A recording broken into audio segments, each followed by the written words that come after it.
Orain lehen legea azalduko dizuegu. Gorputz bat geldirik bazegoen geldirik jarraituko du, eta egitzen bazegoen berriz atzentetago jarraituko du.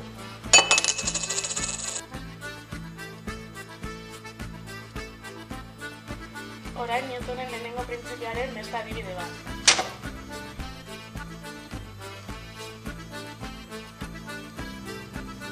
Indar batek gorputz bati eragiten dionean, indarraren norabide eta noranzko bereko azelerazioa du gorputzak. Horrenbestez,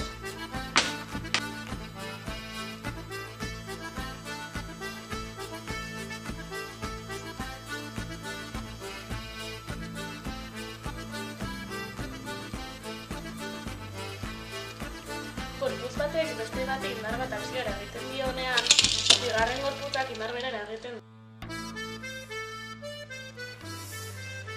mailuak akzioa eragiten dio txintxetari, eta txintxetak erreakzioa mailuari.